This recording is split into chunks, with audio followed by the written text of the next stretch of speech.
لا یقوم بذاتہ حادث فلیس فی ذاتی ولا صفاتہ حدوث۔ اللہ اکبر۔ کوئی حادث اللہ کی ذات کے ساتھ قائم نہیں۔ کیا معنی؟ فلیس فی ذاتی ولا صفاتہ حدوث، یعنی نہ اللہ کی ذات حادث ہے نہ اللہ کی صفات حادث ہے۔ یہ معنی ہے کہ اللہ کی ذات کے ساتھ کوئی حادث قائم نہیں۔ اللہ کی ذات بھی قدیم ہے، اللہ کی صفات میں ہر صفت قدیم ہے، کوئی ان میں سے حادث نہیں۔ حادث کہتے ہیں جو پہلے نہ ہو پھر ہو، جس طرح اللہ کی ذات ازل سے ہے، اللہ کی صفات بھی ازل سے ہے۔ وَإِنَّمَا الْحُدُوثُ فِي تَعَلُّقِ الصِّفَاتِ بِمُتَعَلَّقَاتِهَا حَتَّى يَظْهَرَ الْأَفْعَالُ۔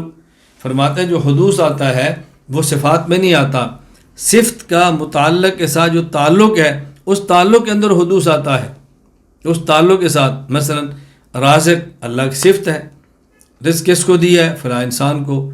کس کو دیا ہے؟ فلاں حیوان کو۔ کس کو دیا ہے؟ فلاں جن کو۔ تو یہ صفت رزق کا جو تعلق ہوا ہے یہ کسی حادث کے ساتھ ہوا ہے، ورنہ اللہ کی ذات بھی قدیم ہے، اللہ کی صفت رازق بھی قدیم ہے۔ وحقیقتہ ان تعلق لیس ایضا بحادث۔ اللہ اکبر۔ اور فرمایا لیکن حقیقت یہ ہے کہ یہ تعلق بھی حادث نہیں، صفات کا کسی کے ساتھ تعلق، یہ تعلق بھی حادث نہیں۔ حادث کیا ہے؟ ولکن الحادث هو المتعلق۔ حادث وہ چیز ہے جس کے ساتھ اللہ کی صفت کا تعلق ہو رہا ہے، وہ چیز حادث ہے۔ اس کی بنیاد پر تعلق کو بھی حادث کہہ دیتے ہیں، ورنہ اللہ کی ذات اور صفات کا تعلق حادث نہیں بلکہ تعلق قدیم ہے۔ فَيَظْهَرُ أَحْكَامُ التَّعَلُّقِ مُتَفَاوِتَةً لِتَفَاوُتِ الْمُتَعَلَّقَاتِ۔ اللہ اکبر۔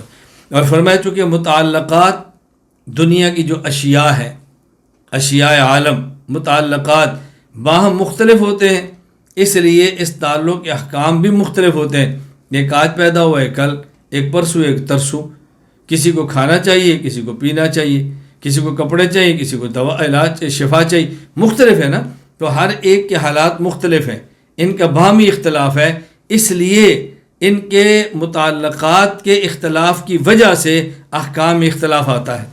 وگرنہ وبریء عن الحدوث والتجدد من جمیع الوجود، وگرنہ اللہ تعالیٰ کی ذات ہر لحاظ سے حدود اور تعدد تجدد سے پاک ہے۔ خلاصہ یہ ہے اللہ کی ذات بھی قدیم ہے، اللہ کی صفات بھی قدیم ہے، اللہ کی ذات اور صفات کا تعلق بھی قدیم ہے۔ حادث وہ ہے، وہ متعلق جس کے ساتھ صفات کا تعلق ہونا ہے وہ حادث ہے۔ اس بنیاد پر بس اوقات تعلق کو بھی حادث کہہ دیتے ہیں، وگرنہ اللہ کی ذات بھی قدیم، صفات بھی قدیم، تعلق بھی قدیم۔